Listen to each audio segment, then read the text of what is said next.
There was a problem with our GE Arctica refrigerator.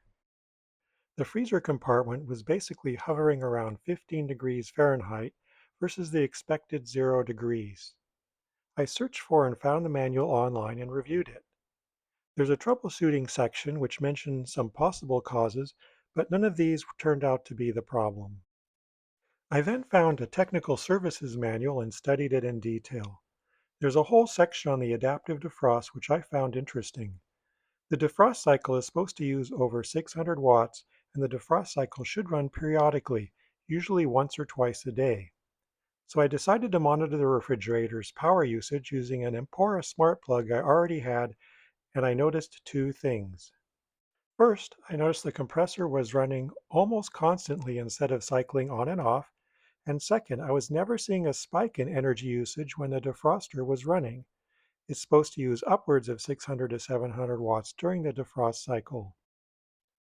Rather than spend a few $100s on a repair call, I decided to give it a try myself and ordered a new defrost heater along with a few other parts to see if this would fix it. I used the website repairclinic.com, which I had used in the past for other appliance parts and had good luck. The parts arrived a few days later. I inspected the parts and made sure everything looks good. So I went about the task of disassembling the freezer compartment to get to the defrost heater.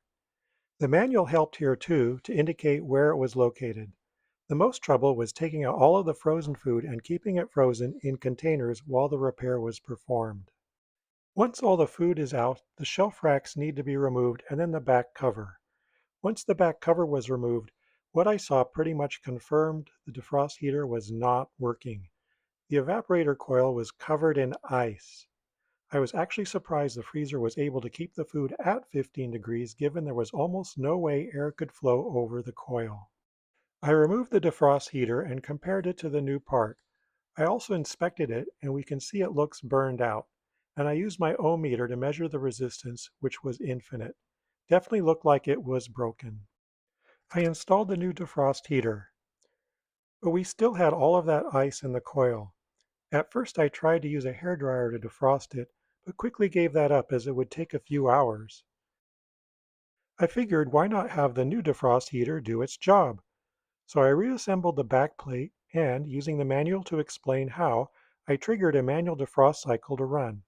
You can see the orange glow here, and that is normal during the defrost cycle per the manual. It was kind of surprising to me to learn my refrigerator basically has a 600 plus watt heater in the freezer compartment, but that is how frost-free refrigerators work.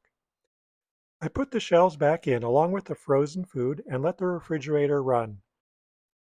During normal running, I saw the energy usage cycle up and down as expected, and during the defrost cycle, I saw the expected spike in power.